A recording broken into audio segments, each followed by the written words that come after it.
precio al que debería estar realmente la gasolina en Colombia para sobre ese precio, pues sí, tener un cálculo sobre los impuestos que de pronto no se están cobrando todavía. Sí, es cierto, puede ser cierto el cálculo que se hace. De lo que se habla de un precio de paridad internacional. Normalmente todos los países tienen precios de paridad distintos porque pues en ese cálculo hay que incluir el costo de transporte entre el mercado internacional más competitivo y el mercado interno. Sin duda alguna, el gobierno nacional ha intentado, digamos que llevar ese precio interno de la gasolina corriente al precio de paridad, en lo que se ha considerado como un subsidio regresivo tanto en la gasolina como en el diésel.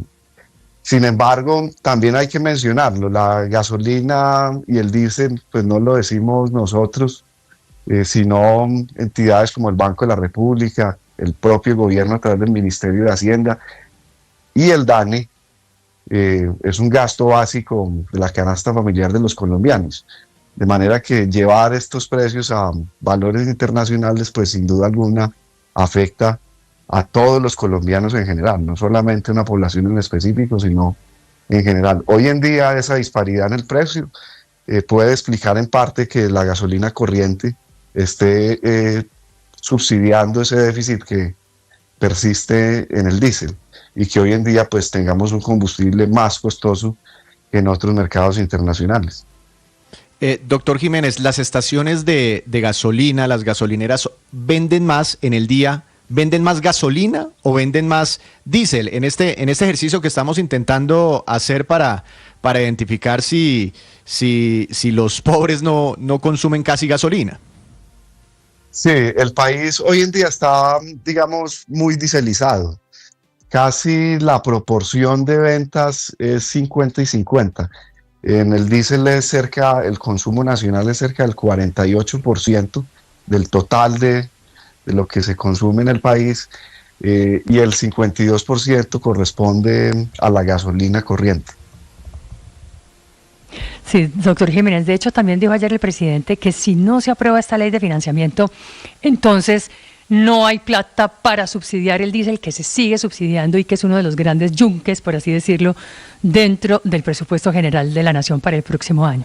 Si eso llega a ser así, digamos, si esa amenaza del presidente se llega a hacer realidad, ¿en cuánto más podría subir el precio del diésel? Ahí es importante aclarar algo. La reforma tributaria solamente plantea un aumento en el tema impositivo. Sin embargo, el precio del combustible en el país, la política de precios es manejada directamente por el Ministerio de Hacienda y el Ministerio de Minas y Energía, y ese valor puede aumentar en el tiempo. Normalmente cuando ustedes hablan de una suba mensual o se habla de un aumento cada mes, eso es por decisión directa del Ministerio de Hacienda, que aumenta no los impuestos, sino el ingreso al productor, que es lo que se remunera pues directamente a Ecopetrol. Entonces, aparte de este aumento en los impuestos, pues el gobierno puede seguir aumentando el precio, no vía impuestos, no vía esta reforma tributaria, sino a través de otros componentes del precio, como es el ingreso al productor. Ahí hay que tener algo también claro, y es que en la exposición de motivos de la reforma, el gobierno señala que lo que se busca también es incentivar el uso de otras formas alternativas más amigables con el medio ambiente. Sí, pero las motos, sin embargo, las motos solo funcionan con gasolina, pues uno no puede... Sí, no, y nosotros que atendemos la demanda de la movilidad del país, pues la realidad es que el 98% de la matriz de movilidad en Colombia es fósil. Casi que todo lo que se transporta, mercancías, productos, personas, es vía transporte terrestre automotor, que obviamente usa gasolina y diésel como insumo básico. Pero uno no cierra una carretera sin tener lista la alternativa, sin abrir una trocha antes. Gracias por acompañarnos esta mañana, doctor Jiménez. Le deseo un feliz día.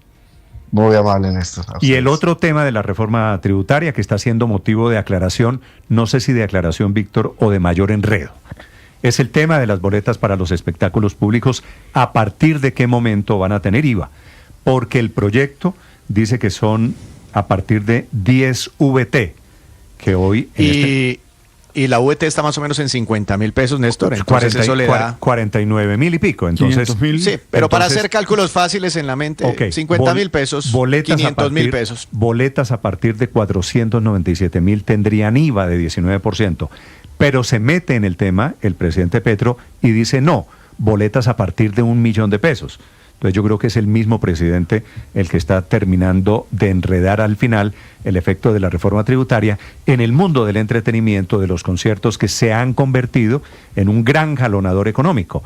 Le van a poner IVA a boletas. Y anoche tuvo un lapsus el presidente Petro, seguramente, pues con todos los datos que estaba explicando y sus gráficas, y él dijo que era boleterías a partir de 1 millón de pesos. Sí, ahí cometió un error porque el texto de la reforma tributaria habla de esas 10 VT, perdón, los 500.000 pesos en adelante. La tributaria que él presentó, que el presidente habla de boletas a partir de 497, el presidente dice no, que es 1 millón de pesos.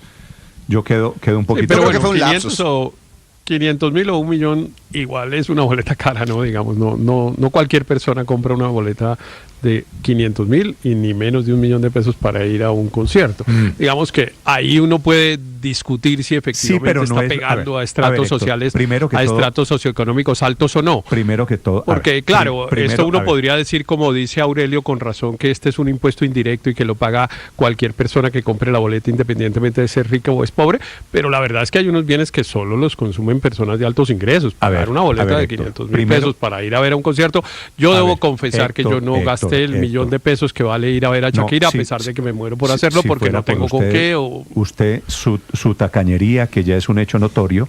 No es tacañería en esto, pero pues yo iba con Laura y 2 millones de pesos gastármelos en una noche viendo a Shakira, pues le iba a decir, a mí me duele, digamos, porque me cuesta trabajo conseguirlo. Eso es tacañería, pero bueno, eso es un mundo aparte. No es lo mismo que tengan boletas de 500 o de 1 millón de pesos.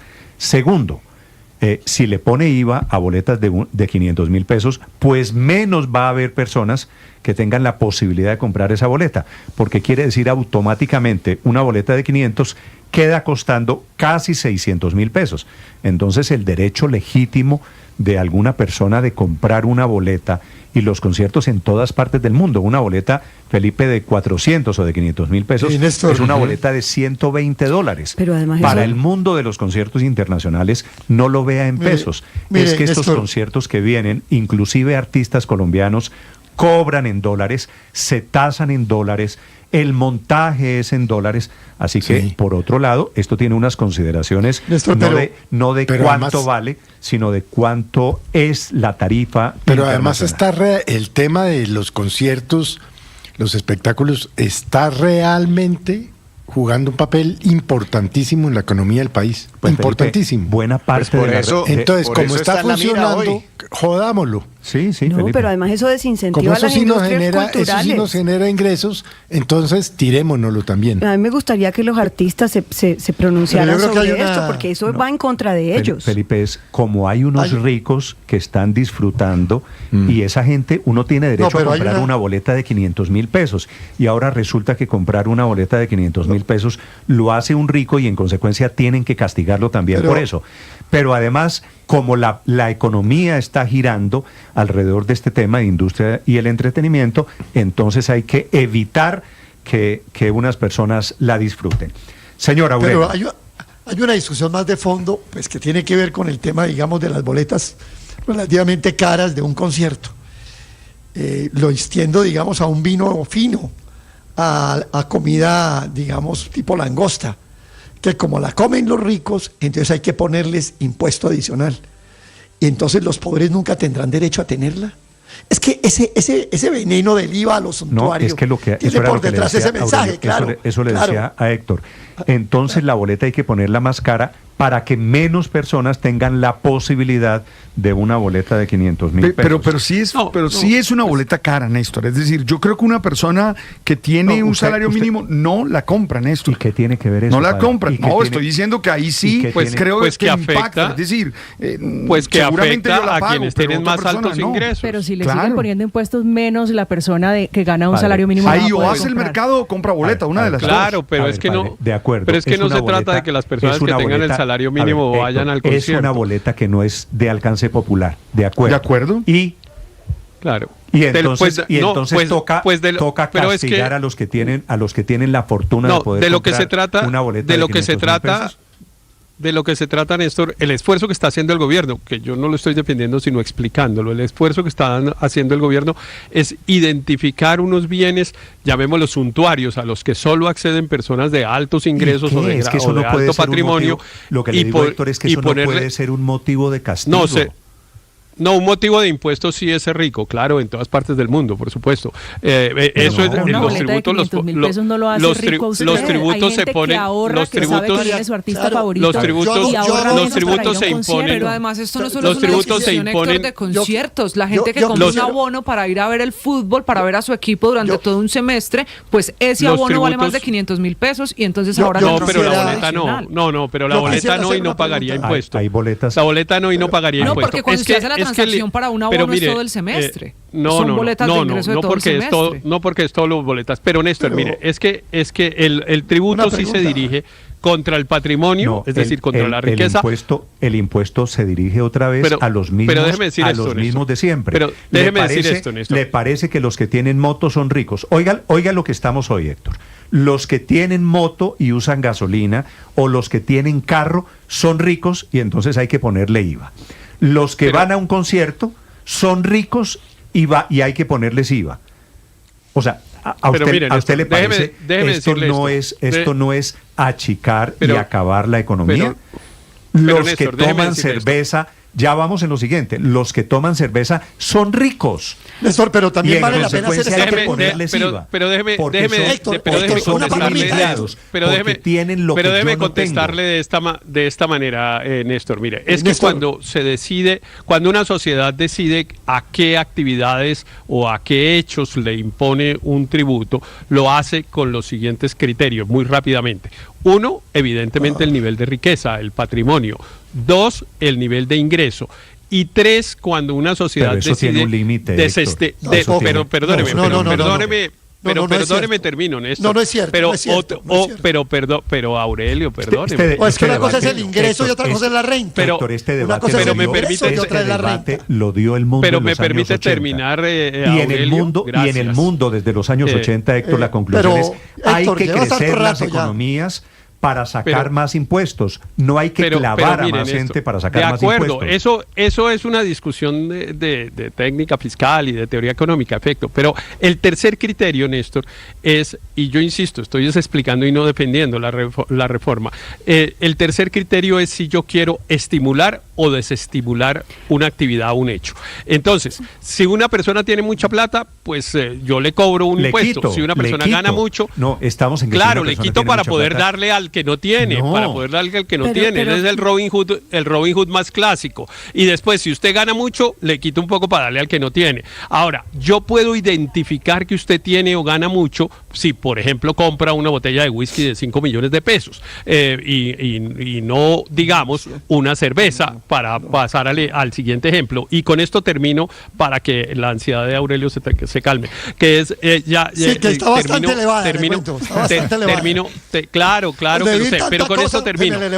Con esto termino, que es la cerveza. Y yo no estoy de acuerdo con el impuesto que se quiere imponer, pero lo explico en el sentido de que el gobierno, por alguna razón, quiere desestimular el consumo de la cerveza. Héctor, le parece mal porque tiene alcohol o lo que fuera, que la gente gaste la plata en eso. Su argumento sería bueno, sería perfectamente debatible si fuera que le están quitando plata a los ricos para dársela a los pobres. Le aclaro que aquí no hay nada de redistribución de nada. El gobierno está creciendo el gasto público y no ha explicado todavía suficientemente para qué quiere la reforma tributaria. Es una reforma tributaria diseñada a ordeñar a quienes el gobierno considera ricos para plata de campaña electoral, para darle contratos a su gente, para aceitar una maquinaria política. Es una reforma tributaria diseñada, y me parece, Felipe, que es la clave de todo esto, en año electoral. Entonces van a coger a la pobre gente que se toma una cerveza, a la gente que tanquea la motocicleta, a la gente que compra un cigarrillo para recoger plata, para ordeñarlo, porque consideran que esa es una vaca lechera que todavía tiene un poquito para ordeñar. Néstor, es que es una afán de destruir todo. A ver, Aurelio, sin pataleta, a ver, amigo mío. Un poquito justificada además, ¿no? Néstor, los dos criterios centrales en los impuestos en el mundo, desde que existe el capitalismo, son la riqueza y la renta, la ganancia, no el ingreso, Héctor. Corrija, no es el ingreso, es la renta, es la ganancia que usted obtiene de un ingreso. Entonces, esas son las dos fuentes directas y que lo utilizan los estados en el capitalismo para corregir las desigualdades. Pero después se inventaron los impuestos a los consumos, porque resulta que son totalmente regresivos, no son equitativos, pero es muy eficaz su recaudo, porque no hay nada más eficaz que coger una cerveza y ponerle un impuesto y entra la plata ahí mismo. El IVA, el consumo, ahora los procesados, los ambientales, los verdes, toda esta vaina que se están inventando.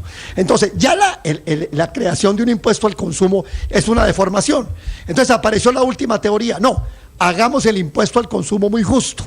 Pongámosle el impuesto al consumo a los bienes suntuarios, porque como los que consumen esos bienes son los ricos, entonces ahí los volvemos a coger. Pues resulta que eso no es cierto, Néstor. Pero porque además usted ¿qué tiene de suntuario ir a ver a Shakira? Claro, pero voy para allá. No hay en Colombia, en millones de barrios, en miles de barrios, millones de jóvenes, hombres y mujeres que quieren ver a Shakira y son de sectores populares. ¿Por qué les tiene que encarecer más la boleta? ¿Cuántas personas no quisieran? Se gradúa su hija, le compra un whisky fino, una champaña fina y hacen el agasajo en la casa, en el hogar, y tienen que pagar un impuesto. Esa es una privación para que los sectores populares y medios no tengan acceso. Pero además, una cosita chiquita. Esto sí es para que Álvaro lo meta dentro del capítulo de su tratado de populismo.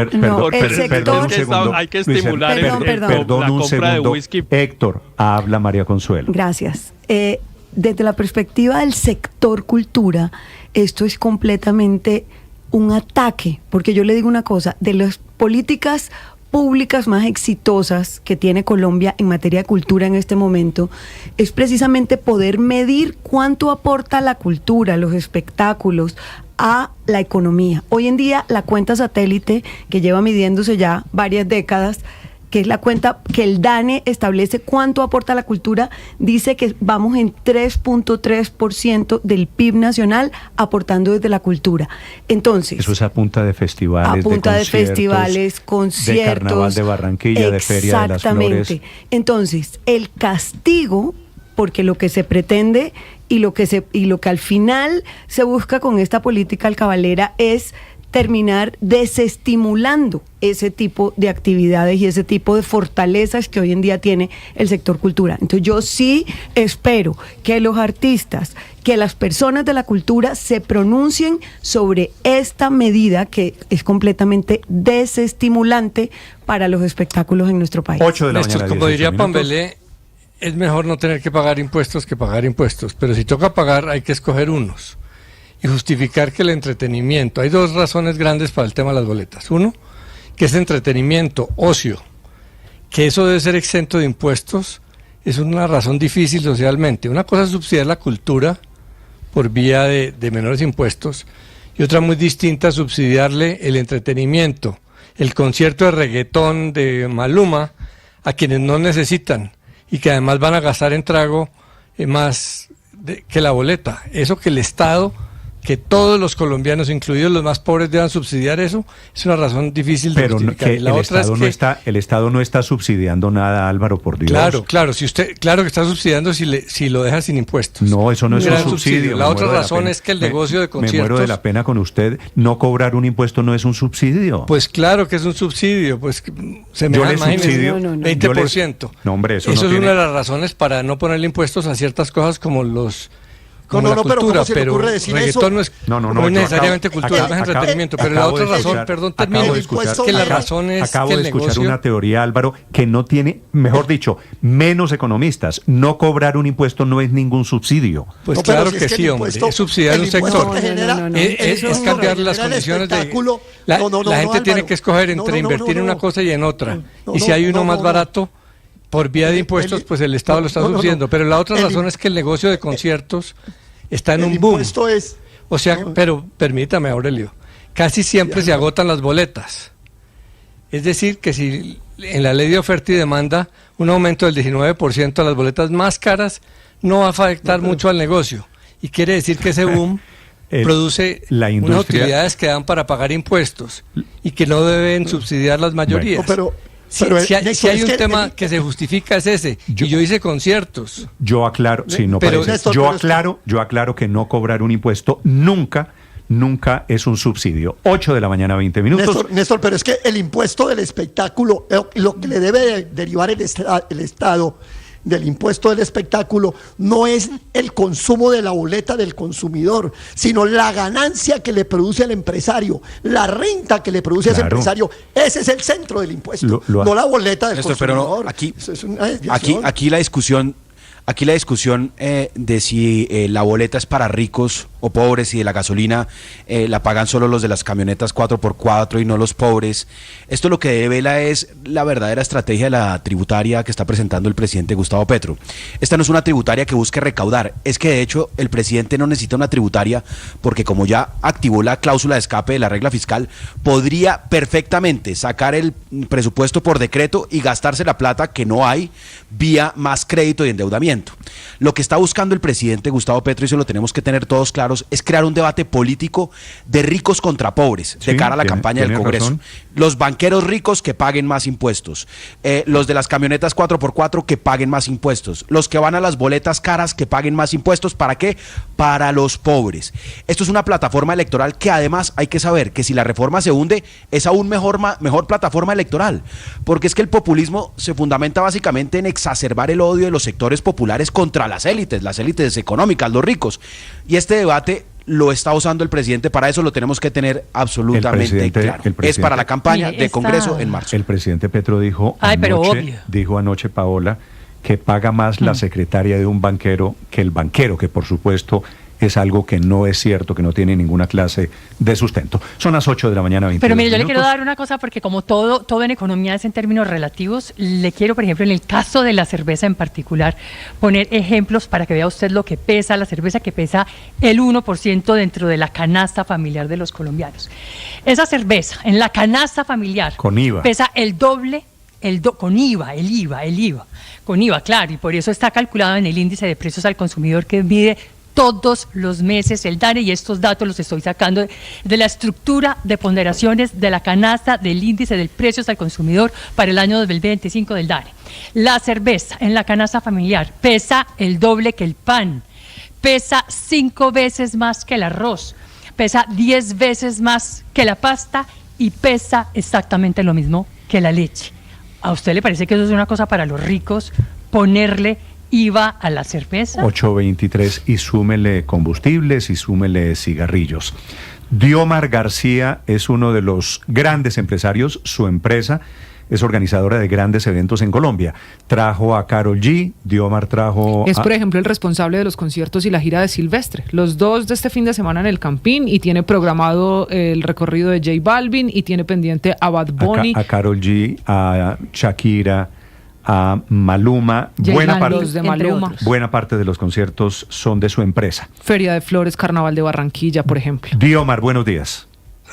Buenos días, Néstor. Un saludo muy cordial a todos los oyentes de Primero que todo le pregunto, Diomar, ¿el IVA sería para boletas a partir de qué precio? Porque dice el presidente 1 millón, y dice el texto de la tributaria que son 10 VT mal contados, 500.000 pesos. Es a partir de 10 VT, Néstor, pero hay que tener en cuenta otra cosa. O sea, es que las boletas que tienen valor superior a 3 VT ya tienen un impuesto del 10% al Ministerio de Cultura. O sea, sería agregarle ahora el 19% a partir de las boletas de 500.000, que por supuesto ya pagaban el 10 antes también. Sí, Diomar, me estaban diciendo aquí algunas personas, como usted acaba de escuchar, que es que una boleta de 500.000 pesos es muy cara, y que entonces la gente que puede pagar una boleta de 500.000 pesos está bien que le pongan más impuestos. ¿Es así? No, a ver, una boleta de este precio pues sí tiene un valor alto, pero no es que sea muy cara. O sea, todo lo que se relaciona ahora con los conciertos, los artistas, las producciones, todo este tipo de elementos que se utilizan en los conciertos son costosos, y muchos de estos ya tienen IVA, ¿sí? La renta de equipos tiene IVA, o sea, son cosas que se suman al final y no es que una boleta sea cara, sino que si no se ponen esos precios, es imposible que se presenten estos grandes eventos. Claro, Diomar, y aquí empieza esa discusión de si esas platas, esas boletas que se venden son plata toda para el empresario, ¿cómo se distribuye? Es decir, ¿cuántos impuestos se pagan hoy por un concierto en Colombia? No, es que mira, la boleta ya tiene una carga del 10% del Ministerio de Cultura. Tiene una carga entre el 6 y el 10% a SAICO, que es otro impuesto, ¿sí? A los derechos de autor. Tendría ahorita el 19% de IVA. Tiene el 1% de los impuestos locales de industria y comercio. Adicional al resultado final que tendría que pagarle renta. O sea, los impuestos serían altísimos. Usted ya hizo el cálculo de un concierto, de un evento que usted organice en Colombia. ¿Cuánto subiría en total con toda la reforma tributaria? Pues francamente solo nos hemos fijado en el tema del 19% de las boletas de 10 VT en adelante, pero sé que hay otros factores que van a encarecer más estos conciertos. Diomar, imaginémonos concierto Karol G, Estadio El Campín en Bogotá, no sé, 40.000 personas. ¿Cuál es el precio promedio de esa boletería? Esto para preguntarle si son más las boletas que se venden por encima de los 500.000 pesos que las que se venden por debajo de los 500.000 pesos o viceversa. Está alrededor del 50% de las boletas con precios superiores a los 500.000. ¿La mitad de las boletas cuestan más de 500.000 pesos? ¿Es lo que me quiere decir? Sí. ¿Y todas esas personas son ricas? No, porque es que hay muchos mecanismos para adquirir las boletas. Es que las boletas no se adquieren todas en un solo pago, no se adquieren solo de contado. Ya hay plataformas que están dando créditos, hay otras plataformas, o sea, la gente lo paga con tarjeta de crédito, lo paga a cuotas, lo paga a plazo, la gente escoge cuál es el evento que quiere ir y así la boleta sea un poco costosa o valga más de 500.000, la gente ahorra o va pagando a plazos este tipo de boletas. ¿Ustedes tienen la manera de medir quiénes van a sus conciertos? Por ejemplo, en el caso suyo, porque como esta es una discusión que se está planteando entre ricos y pobres, ¿ustedes han medido qué tipo de personas o qué población es la que va a los conciertos? No tenemos esto tan claro, pero sí sabemos que por eso tenemos boletas de todos los precios, o sea, todos los estratos asisten a los conciertos y cada vez la gente quiere ir a una mejor localidad por comodidad, por muchos factores. Entonces no solo es para los ricos, sino para la gente que planifica la manera de comprar una boleta de este valor y así poder asistir a un palco o asistir a una localidad preferencial o a una localidad que necesariamente no está cerca del artista, pero sí en una mejor posición. Usted trajo a Karol G este año, ¿verdad? Sí, este año... En diciembre, terminando el anterior. Sí, fue el año pasado. Hace 7, 8 meses. ¿Cuánto vale, si me puede contar cifras para entender todo este fenómeno de los conciertos, Diomar? ¿Cuánto vale traer a Karol G, que hoy en día, a pesar de que es colombiana, es una artista que tiene tarifas y trayectoria internacional y entrada en el mundo internacional? A ver, Néstor, ahorita los modelos de negocio han cambiado demasiado. Bueno, antes se aplicaban mucho con los artistas extranjeros, pero ya prácticamente todos los artistas que generan una buena cantidad de boletas o que venden boletas, son los dueños prácticamente de los espectáculos, ¿sí? Entonces ellos tienen unos negocios que pueden ser en porcentajes 80-20 para el promotor, 90-10 para el promotor. ¿Y por qué? ¿Por qué utilizan estos valores o este mecanismo? Porque ellos quieren darle lo mejor de sí. ¿Pero qué quiere decir 80-20 o 90-10 para el promotor? Es cuando el resultado final del ejercicio, el artista se lleva el 80% o la empresa del artista y los promotores nos llevamos el 20% o el 10%. Sí, ¿y eso es más o menos un estándar internacional? Sí, eso es lo que se está manejando a nivel internacional con los grandes espectáculos. ¿Cuánto están cobrando estos grandes artistas? Y hemos visto artistas de calidad internacional en Colombia, Diomar. ¿Cuánto vale traer a estos artistas? Si quieren, no me dé nombres, pero estamos hablando de qué platas. Creo que hay valores entre 1 millón, 2 millones, $2,5 millones de dólares que al final del ejercicio se puede llevar un artista, que adicional a esto, ese artista, ese valor también genera otro impuesto para el gobierno, ¿sí? Que es la retención en la fuente, que hay que, o sea, retenerle a la utilidad final del artista y pagársela al Estado. Sí, y esos 2 millones o 3 millones de dólares incluyen todo el montaje del concierto. Sí, incluyen toda la parte técnica y toda la parte de gastos operativos para la venida de un artista de esta magnitud. Vale, y esos artistas, si hay IVA de 19%, si estas boletas, claro, las que valen más de cada una 500,000 pesos se encarecen, se les sube el 20%, ¿usted cree que eso tendría impacto en la calidad de artistas que traemos? Yo creo que sí, porque entre más costosos sean todas las cosas que rodean los espectáculos, va a haber menos cantidad de gente que pueda adquirir estas boletas. Diomar, yo tengo una pregunta un poco técnica, pero yo creo que es importante. ¿Este 19% es un IVA o es un impuesto al consumo? Se lo pregunto porque el IVA se lo podrían ustedes cruzar, ¿sí? en costos operativos, es IVA, y de creo, pronto no reflejarlo al consumidor final tanto, no incrementar tanto, mientras que si es un impuesto al consumo, ese sí todito se lo chupa al consumidor final. ¿Usted sabe si es IVA o impuesto al consumo? Es IVA. Claro. Impuesto al consumo okay. Tienen los licores también dentro de los conciertos. Sí. ¿Cuál es el próximo artista que usted trae, Diomar? A ver, tenemos la gira de Silvestre por todo el país. Acabamos de hacer 2 estadios en el Campín el fin de semana. Luego vamos a Bucaramanga, vamos a Barranquilla. ¿Cuántas boletas vendió Silvestre? Silvestre se presentó el fin de semana en el Campín. 2 días, sí señor. Okay. Vendió 79,000 boletas. Sí, de esas 79,000, Diomar, ¿cuántas costaban más de 500,000 pesos? Alrededor de 40,000 boletas. O sea, ¿40,000 ricos? No, 40,000 silvestristas, no ricos. No, digo en este lenguaje de hoy en el que estamos metidos, que si usted compra una boleta de 500,000 pesos, si usted trabaja, se quiebra el lomo para darse un gusto de ir a ver a su artista, entonces sale de inmediato el gobierno a ver cómo lo castiga, a ver cómo achica una industria que está creciendo. Diomar, es un gusto saludarlo, gracias por acompañarnos. Gracias a ustedes. ¿Le quedó claro, padre? Sí, quedó claro, es 50% por encima de 500,000, ¿no? Pero además, los jóvenes, un poquito más, los jóvenes que tanto le preocupan al presidente, hoy en día tienen unos sueños distintos. Los jóvenes ahorran 6 meses para comprar una boleta para ir a ver a su artista y arman combos, y no necesariamente son jóvenes millonarios ni hijos de papi, son muchachos que o de sus gastos ahorran, o de sus trabajos ahorran para poder comprar una boleta y cumplir su sueño. Entonces a ellos también les vamos a desincentivar ese sueño. Pero también ahorran para comprarse una moto, y esa moto tiene IVA. También ahorran, digamos, el Estado tiene que financiarse de algo, pues para pagar la educación, para pagar la salud. Entonces no podemos llegar al extremo de que todo lo que sea un impuesto automáticamente es un castigo. No es un castigo. Así funcionan las economías y los estados.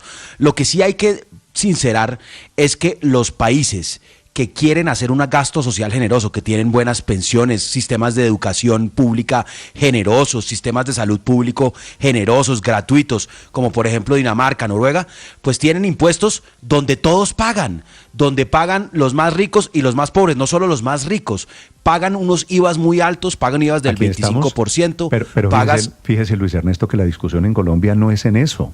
La discusión en Colombia es que... Pues es que estamos diciendo que es un castigo, claro, que es un castigo pagar por un IVA. Claro. No, pues es un desincentivo, pero es que ese castigo es el que financia la educación pública, la salud, las carreteras. Ernesto, entonces, pues esos castigos son necesarios para que funcione el país. Incentivar la cultura, a mí me parece a ver, que Néstor, yo todavía estoy pagando mi boleta de Shakira. Yo fui al concierto en febrero, la compré en octubre del año pasado, VIP, porque quería que me cayera el sudor de Shakira en la cara, literal, y cumplí el sueño, pero todavía. Vanessa, 850,000 pesos pagué en ese momento, y tengo otras deudas, aunque tengo un trabajo, pero tengo otros gastos. conciertos. Usted es una riquita, no me interesa. Usted, no, si me le coloca ahí, Iván Néstor, me hubiese tocado Vanessa, entonces colocar a más cuotas todavía. ¿Con tarjeta de crédito, Vanessa? ¿Con tarjeta de crédito? Sí, con tarjeta de crédito. Súmele a eso el 20% de interés, ¿no? No, claro. Por eso, 2 años entonces para pagar una boleta de un concierto de 2 horas. Ese es un buen ejemplo, Vanessa. La boleta de 800 y pico de Shakira. ¿Termina en cuánto? En 1 millón. Le hubiera subido 19%. Pero, 8 de la mañana, 35 minutos. ¿Cuánto están Pero entonces, ¿cómo se financia el Estado? Boletas, Ricardo, perdón. Orrego, en señor. Barranquilla. ¿Cuánto están costando las boletas para el partido de mañana de la Selección Colombia? Mejor dicho, ¿cuántos riquitos voy a ver viendo mañana la Selección Colombia? Mire, en las tarifas formales, y se lo digo es porque no hay una sola boleta a esta altura para el partido, pero si alguien compró una boleta de Norte Alta, pagó 85.000 pesos, que es la boleta popular, por así calificarlo. La Occidental Baja más VIP, que es la boleta top para el estadio, cuesta 1.365.000 pesos. De riquitos. Sí, pero le quiero decir algo. Mucha gente, y conozco casos particulares, que viene papá con su hijo o con sus 2 hijos haciendo un esfuerzo supremo y al estilo de la boleta de Shakira de Vanessa, a punta de tarjetazo o haciendo un ahorro o previendo que un año adelante celebre el cumpleaños de su pequeño hijo, como trayéndolo por primera vez a un estadio o por primera vez viendo a una Selección Colombia. Y no precisamente porque sea un riquito, la verdad. Un gusto acompañarlos y un gusto contarles que esto es lo que viene en la reforma tributaria. Dígame, la última, Aurelio.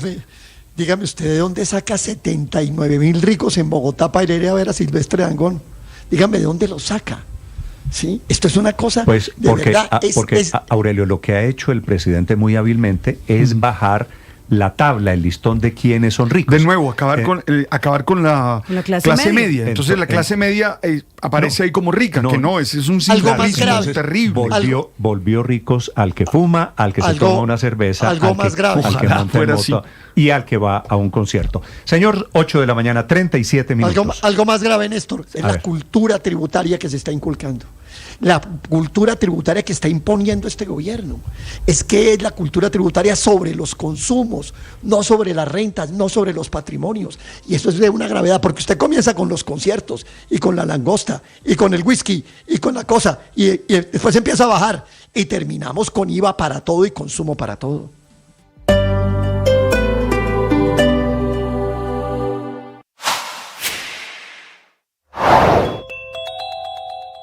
Como ya lo había hecho en temas de salud, el presidente Petro comparó sus datos con los del gobierno anterior, con los del gobierno Duque, omitiendo o no llegando hasta el gobierno Santos en este retrovisor, porque si se comparan las cifras de hoy con el gobierno Santos, pues los resultados de hoy son más pobres. El primer indicador fue el de las pruebas Saber, como si fuera el único para medir el sistema en Colombia. Según los números del presidente, hay una mejora frente al gobierno anterior, y es ahí donde dijo que en 2020 no hubo una caída en los resultados de las pruebas Saber porque fueron pruebas más fáciles por la pandemia de COVID-19, sin que se sepa de dónde esta tesis del presidente de la República. Y es verdad, en términos generales, revisando la curva de los últimos 10 años en Colombia, los resultados de las pruebas Saber están mejorando de a poco, pero todavía están muy lejos de los resultados más altos de la historia, que son los reportados en el año 2016, lo que significa que en temas de educación todavía no se ha recuperado del todo el efecto de la pandemia cuando los alumnos tuvieron que ir a la virtualidad. Es que otra vez, quienes saben de educación dicen esta mañana que las gráficas están llenas de inconsistencias, que hay cifras equivocadas o quizá malas interpretaciones del presidente, particularmente sobre la prueba Saber y la brecha que él dijo hay entre colegios públicos y privados. Una brecha que según el presidente estaba aumentando, pero el Informe Nacional de Resultados de Examen Saber 11 dice lo contrario.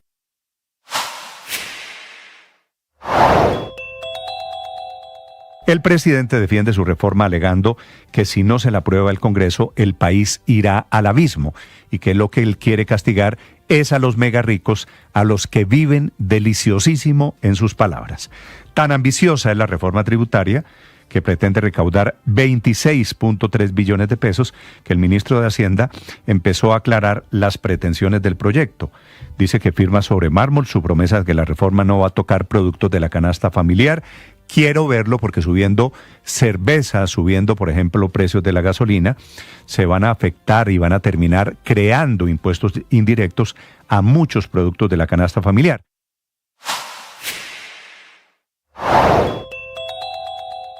Después de 30 días. 8 de la mañana, 40 minutos. Es mañana de racionamiento en algunas localidades de Bogotá, racionamiento de agua. Felipe García. Hola Néstor, sí señor, el acueducto autorizó al IDU para que inicie el desvío de una línea matriz de agua, maniobra necesaria para avanzar en un 95% las obras de la avenida El Rincón Tabor y la avenida Boyacá. Por estas labores, Néstor, se suspendió desde anoche el suministro de agua que va a durar entre hoy y mañana en 4 localidades. Son aproximadamente 3,5 millones de habitantes en estas localidades, según datos del distrito, que tendrán que ir por agua a los distintos carrotanques habilitados en varios puntos de la ciudad. En Suba, por ejemplo, Néstor, el corte será de 48 horas y abarcará sectores amplios, incluidos barrios como El Rincón, Bilbao, La Gaitana, Tibabuyes, Lisboa y Lombardía. El corte aquí arrancó anoche y el agua vuelve en la noche de mañana jueves 4 de septiembre. En Engativá y Fontibón habrá restricción por 24 horas en zonas residenciales y comerciales de Normandía, Bochica, Ciudadela Colsubsidio, Los Álamos y parte del aeropuerto El Dorado de Bogotá, entre otros barrios que pueden ser verificados en la página del acueducto. Mientras que en Kennedy, Néstor, zona desde donde comenzó también el racionamiento, será por 24 horas el jueves. Saldrán afectados barrios tradicionales y populares como Patio Bonito, Castilla, Corabastos, Mandalay, Ciudad Kennedy y El Tintal. El acueducto, dicen esto, recomendó a los usuarios abstenerse con tiempo, abastecerse más bien con tiempo, mantener llenos los tanques y recipientes y priorizar el consumo básico durante esta suspensión del agua. Los carrotanques van a estar ubicados en varios puntos de la ciudad, entre ellos el Parque Berlín, Suba La Gaitana, en Lisboa, en Santa Cecilia, Pinos de Lombardía, en Santa Rita, en Piedra Verde, en La Campiña y en el barrio Londres y el POA. Esos son los servicios de carrotanques que estarán dispuestos para quienes lo necesiten las 24 horas después del cierre, Néstor. ¿El aeropuerto El Dorado está sin agua en esta zona, Felipe? Sí, señor, como hace parte de la localidad de Fontibón, también entra parte del aeropuerto El Dorado allí, Néstor. ¿Y cómo hace la gente que va a viajar con un aeropuerto sin agua? Hay que consultar el acueducto, Néstor, y hay que tener en cuenta también que el aeropuerto dispone de tanques de agua para su reserva, Néstor. Por eso, entonces el acueducto suspende, pero ahí llega el agua de otra manera. ¿Hay carrotanques, hay tanques de reserva? Hay tanques de reserva, sí, señor. Mejor dicho, voy a viajar hoy. ¿Puedo ir al baño en el aeropuerto El Dorado? En efecto, sí señor, el aeropuerto tiene varios sistemas de recolección de agua para suministro del líquido en todas sus instalaciones. Bueno, cuando vaya al baño... Sería increíble tener un aeropuerto, la puerta de entrada a Bogotá, sin agua. Hoy va a tener agua, entonces cuando bonito recibimiento. Cuando usted vaya al baño, usted se fija en la partecita antes de salir, que ahí tiene una calificación, 3 caritas, una roja, una amarilla, una verde. Le pone la verde porque va a tener agua en el aeropuerto El Dorado. Hay un bloqueo en este momento en la vía panamericana, en suroccidente de Colombia. Lo protagonizan comunidades indígenas del norte del departamento del Cauca. Hugo Mario Palomar. Néstor, comunidades indígenas del municipio de Santander de Quilichao, Cauca, bloquean por segundo día consecutivo la vía panamericana a la altura del sector La Agustina. Los manifestantes, algunos encapuchados, atravesaron barricadas en la carretera e impiden el tránsito de todo tipo de vehículos entre Cali y Popayán. Protestan por incumplimiento del gobierno de Gustavo Petro en materia de tierras y salud. Los gremios están rechazando esta vía. De hecho, el director del Consejo Empresarial del Cauca, Julián Torres, dice que el departamento no soporta más bloqueos. En este año tenemos alrededor de unos 14 bloqueos, realmente aproximadamente lo que tenemos registrados, pues ya empieza a verse la afectación, la incertidumbre, y el Cauca no se merece esto. El resto de los caucanos no tienen por qué cargar las consecuencias del incumplimiento de promesas o decisiones que corresponden al gobierno. Estas comunidades indígenas exigen la presencia de una comisión del gobierno nacional. La fuerza pública está en el lugar, pero no ha recibido la orden de desalojar a los manifestantes de esta carretera, Néstor. Y atención, en Bogotá, en el sector de Puente Aranda, un sicario acaba de matar a un señor, un hombre de 67 años, noticia de última hora, con Miguel Cardosa. Sí, Néstor, como lo indicas, al parecer se trata de un policía en retiro. El hecho ocurrió en el barrio La Ponderosa, localidad de Puente Aranda, en Bogotá, donde un hombre de 67 años perdió la vida después de ser atacado a tiros por 2 sujetos armados. De acuerdo con la información preliminar, la víctima se disponía a salir de una vivienda en su vehículo particular, un automóvil de color oscuro, cuando fue abordado por los agresores. Estos abrieron fuego en repetidas ocasiones desde ambos costados del vehículo, causándole la muerte de manera instantánea. En el lugar fueron hallados 6 cartuchos y arma de fuego, de los cuales 3 impactaron directamente en la víctima, y las primeras imágenes registradas en la zona muestran el vehículo con los vidrios destruidos y múltiples huellas del ataque. La Policía Metropolitana de Bogotá desplegó unidades en el lugar para adelantar la inspección técnica y recoger pruebas que permitan esclarecer este hecho. Por ahora el crimen es materia de investigación y las autoridades no descartan ninguna hipótesis sobre el móvil de este nuevo hecho de violencia en la capital del país. Estás escuchando Blue Radio. Es la primera vez que el presidente Trump se refiere al despliegue militar en el Mar Caribe, cerca a las costas de Venezuela, y anuncia un... 45 minutos, llegan más empresas al mercado global colombiano, que es la alternativa que permite a los inversionistas dentro de nuestro país pues negociar acciones de empresas extranjeras sin abrir cuentas en el exterior y pagando en pesos colombianos. Y llegan 11 acciones de muy importantes empresas peruanas. Entre las acciones que ya están disponibles para inversionistas colombianos a través de la bolsa de nuestro país se encuentran Credicorp, Sociedad Minera Cerro Verde, Intercorp, Alicorp e Inversiones Portuarias Chancay, que hacen parte del principal índice peruano, el índice Perú Select. Con la llegada de estos 11 nuevos activos, el mercado global colombiano alcanza 112 oportunidades para que los inversionistas diversifiquen sus portafolios en empresas de gran reconocimiento mundial.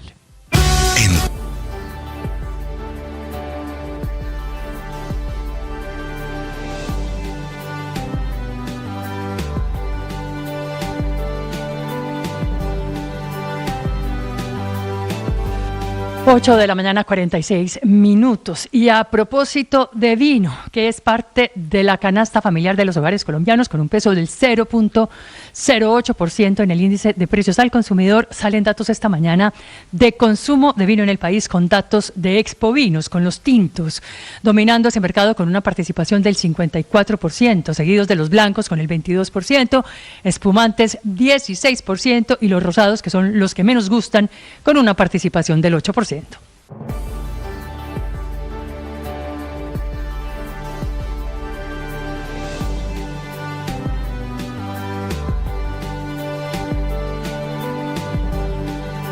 La experiencia espiritual nos hace tomar conciencia de quiénes somos, de aceptar nuestra realidad tal cual es, de saber que Dios nos ama así, de saber que podemos trascender y construir un mundo, un proyecto de vida con sentido desde nuestra realidad.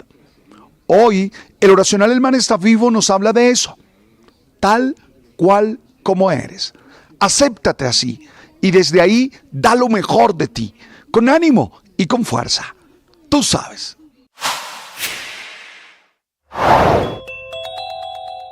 Tanto el presidente como el ministro de Hacienda insistían ayer frenéticamente que la reforma no golpea la canasta familiar. Afirmación que es absolutamente falsa, pues esta tributaria sí golpea varios de los 443 productos de la canasta. Es Blue, más que radio. La rueda de prensa que va a comenzar en Barranquilla, Ricardo, con el técnico Néstor Lorenzo, ¿es para anunciar la alineación del partido de mañana? Ay, ¿qué más quisiéramos, bendito? No, va a hablar de lo que representa enfrentar a Bolivia, va a hablar seguramente de las variables que tiene, de las posibilidades. Se le va a preguntar por la línea de ataque, va a decir que tiene 3 jugadores o delanteros de primer nivel internacionales como Córdoba y Suárez, y que lo de Dairo es una alternativa que seguramente va a tener a mano. No, se está sentando en este momento a propósito del técnico Lorenzo. Pero si no va a decir la alineación, que es lo único importante que tiene para decidir un técnico, paso de transmitir la rueda de prensa. Y llega David Ospina. No, yo le aseguro, no va a entregar. Van a estar Néstor Lorenzo y David Ospina, que a propósito no va a ser el arquero titular de Colombia. ¿Quién va a ser? Vargas, ¿no? Camilo Vargas, sí. Está bonito el peinado de Lorenzo, ¿no? Bueno, pues entre gustos. No, pero el capul que tiene Lorenzo en este momento es nuevo, Ricardo.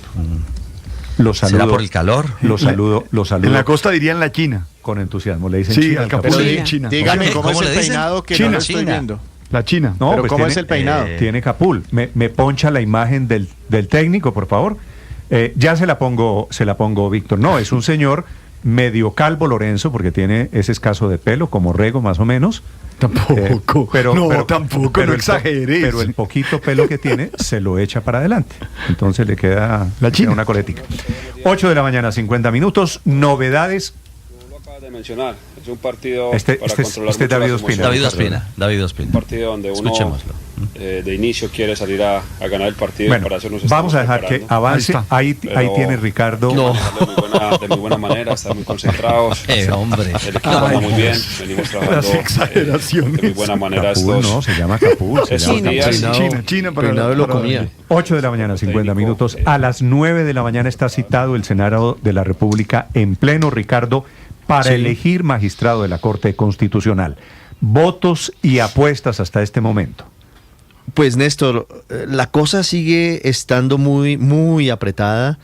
Lo último que podemos confirmar es que prácticamente a esta hora ninguno de los candidatos tendría las mayorías aseguradas, ni la doctora María Patricia Balanta, que está impulsada por el gobierno, ni el doctor Carlos Camargo, que está impulsado por la oposición. Y por eso no se descarta una posibilidad lejana, pero posibilidad de que el doctor Jaime Humberto Tovar se les cuele por la mitad y termine siendo la solución. Ya ha pasado en la Corte varias veces y en el Senado también.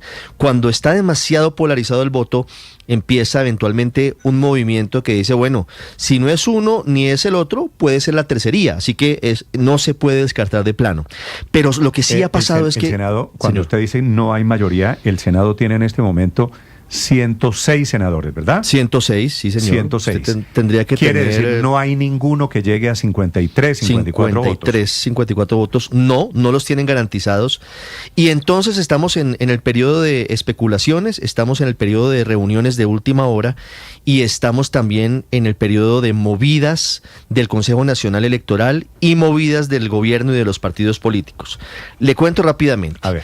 Los 4 votos definitivos en esta elección parecieran ser los 4 votos de los partidos cristianos, del MIRA y de Colombia Justa Libres. 3 del MIRA, 1 de Colombia Justa Libres.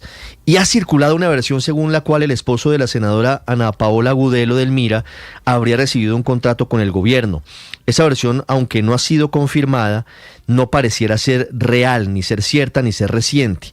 Y lo último que hemos sabido es que aparentemente esos 4 votos cristianos irían para el doctor Carlos Camargo y no para la doctora Balanta, aunque todo puede pasar. Ellos no han cantado públicamente para quién va a ser su voto. Pero en el departamento de movidas de última hora, el gobierno se está dando muy duro, se está moviendo muy duro el gobierno para intentar ganarle este pulso a la oposición. Y se lo planteo con 2 decisiones muy llamativas. Una de anoche, que adoptan las 2 magistradas petristas del Consejo Nacional Electoral, que se sacaron del sombrero una resolución que suspende provisionalmente una sanción que le había impuesto Cambio Radical a 2 senadores, a Ana María Castañeda y a Temístocles Ortega. Los había sancionado con 1 año sin voz ni voto en el Senado porque ellos desobedecieron la decisión de bancada en mayo de este año cuando se hundió, recuerde usted, la consulta popular. Ellos estaban por decisión de bancada obligados a votar en contra de la consulta y lo que hicieron fue que se salieron. Y anoche las magistradas petristas del CNE se sacaron, como le digo, Néstor, de la chistera una resolución que suspende esa sanción. Entonces, en teoría, la doctora Castañeda, termina beneficiando a quién, Ricardo. Pues terminaría beneficiando a la doctora María Patricia Balanta, porque Ana María Castañeda es esposa de Mario Fernández Alcocer, primo de la primera dama de la nación, es decir, vota petrista, y Temístocles Ortega también. Temístocles Ortega, que entre otras estuvo el viernes en la fiesta de cumpleaños del señor ministro del Interior. Entonces, aunque el voto es secreto, en este caso el voto, como decían en campaña, es secretoski, porque este voto sin duda es para la doctora María Patricia Balanta. Pero y como si fuera poco, lo de la AICO es para el otro lado. No, para el mismo lado. Para el mismo lado, increíblemente, Néstor. ¿Por qué? Ojo con esto. Richard Fuenlantala es de AICO y en teoría es petrista, porque AICO pasó de ser partido independiente a ser partido de gobierno. Pero Richard Fuelantala, que representa a los movimientos indígenas del departamento de Nariño, iba a votar por Camargo. Iba a votar, pues, repito, Néstor, el voto secreto, pero todo indicaba que el doctor Fuelantala iba a votar por Camargo. Nada de esto es secreto. Entonces, secretos a voces en el Congreso esta de es otra movida, del gobierno. AICO evitando que Fuelantala vote por Camargo. Por Camargo, claro, es el gobierno moviéndose. Balanta. Claro, todo esto son departamento de movidas desesperadas del gobierno intentando poner a su magistrada, la doctora María Patricia Balanta. Vale. Pues así se está moviendo la elección, va a comenzar pues grave, a pesar de estos grandes esfuerzos, graves no, porque la señora Balanta, si llegara a ganar, que la han tratado de convertir en una petrista, a pesar de que no la ternó Petro, la ternó la Corte Suprema de Justicia, pues va a actuar como una jueza independiente, como han actuado las jueces independientes ternados por ejemplo, elegidos por mayorías. Eso es lo que está diciendo el gobierno. Elegidos por mayorías pensando con el deseo de la coalición de gobierno. Dijo ayer todas las declaraciones de la doctora Balanta nos indican que es más progresista que Petro. La doctora Balanta va a terminar pareciéndose a Natalia Ángel, que la eligieron con las mayorías gobiernistas de Duque y vota con el gobierno Petro. Y vota petristo, claro, exactamente, esa es la comparación. Efectivamente, Natalia Ángel, que pasó de ser una reputada profesora en la Universidad de los Andes, y hoy vota y es legítimo que vote, la mayoría de sus votos en la Corte Constitucional han sido en favor de decisiones. No, y lo mismo pasó con el doctor Juan Carlos Cortés, ¿no? Sí, igualito. Y lo mismo que Polo Felipe. Que había sido viceprocurador, lo puso Carrillo, lo avala Carrillo, lo consiente Carrillo, y todos los votos, o casi todos, han sido a favor de las decisiones de Petro. En este país en donde todo, Felipe, termina en la Corte Constitucional, el voto de hoy, el magistrado que está a punto de elegirse, es el magistrado que va a inclinar la balanza para muchas y muy importantes decisiones que están por venir. Vamos al Capitolio Nacional, vamos a contarles cómo está la situación en este momento, y la sesión y los votos se están moviendo en este momento con mucha energía. Andrés Carmona. Así es, Néstor, buenos días. Mire, se tiene previsto el inicio de esta sesión plenaria hacia las 9 de la mañana, aunque el cronograma con el que se anunció la votación de nuevo magistrado de la Corte Constitucional señalaba que la sesión sería a las 3 de la tarde. La decisión tomada por la mesa directiva del Senado, presidida por el senador liberal Lidio García, es que la sesión inicia a las 9 y se tendría primero prevista votación de proyectos de ley. Sin embargo, si hay una modificación del orden del día, se podría adelantar esa elección de magistrado de la Corte. Acto seguido, la comisión escrutadora, la comisión accidental de acreditación, verificará las hojas de vida y entregará el informe a la plenaria, y se procederá con la intervención de todos los candidatos. Hablamos de María Patricia Balanta, Carlos Camargo y Jaime Tovar, en un tiempo similar para los tres. Acto seguido se dará la votación, o se iniciará el proceso de votación, y allí es donde el presidente Lidio García implementó unas reglas claras. Se las voy a detallar. Primero, no podrán ingresar al recinto del Senado en el momento de la votación nadie que no sea ni senador, ni integrante de la terna o asistente del Senado encargado de toda la parte técnica y del funcionamiento de la plenaria. Esto para evitar todo tipo de presiones o incluso el ingreso de funcionarios del gobierno al momento de la votación.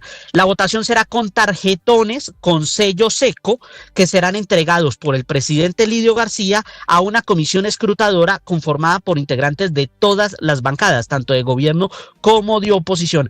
Los congresistas serán llamados uno por uno a votar y lo harán en unos cubículos que serán instalados en la plenaria del Senado para evitar que voten desde sus curules. Y algo clave, si un voto tiene un tachón, una marca o algo distinto a una X en la fotografía del candidato de la preferencia del senador, el voto será anulado según las disposiciones del presidente Lidio García. Pero Néstor, este conteo, este cabeza a cabeza entre María Patricia Balanta y Carlos Camargo se ha convertido también en una pelea política, incluso en el Consejo Nacional Electoral, como mencionaba Ricardo. Por un lado, desde Cambio Radical buscaron evitar que Ana María Castañeda y Temístocles Ortega pudieran participar en la votación. Esos votos podían favorecer a María Patricia Balanta y para ello se trató de aplicar la sanción por un año sin voz ni voto. Pero curiosamente en las últimas horas las magistradas Fabiola Márquez y Alba Lucía Velázquez del Pacto Histórico emitieron un auto en la tarde de ayer martes suspendiendo los efectos de esa sanción. Pero también en las últimas horas llegó al despacho del secretario general del Senado, Diego González, la suspensión de voz y voto del senador Richard Fuelantala de AICO por parte del Consejo Ético de este partido, argumentando que como el senador Fuelantala votó en contra del monto del presupuesto del año pasado y votó en contra algunos artículos de la reforma laboral, siendo AICO un partido de gobierno, se hacía merecedor de esa sanción. En estos momentos, los equipos jurídicos del senador Fuelantala, así como la mesa directiva del Senado, están evaluando todos los recursos jurídicos y legales para determinar si Fuelantala tiene que apartarse o no de esa votación, que como le decimos será un cabeza a cabeza, pero cualquier sorpresa podría darse, ya que lo mencionamos, el voto de los senadores es secreto y ahí se podrían romper varios acuerdos. Ese es uno de los grandes mitos, el voto en teoría es secreto, pero eso se termina sabiendo. ¿A qué horas tenemos humo blanco? ¿A qué horas tendríamos magistrado nuevo de la Corte Constitucional, Andrés? Néstor, si se modifica el orden del día y se adelanta la elección, como es lo más probable, y de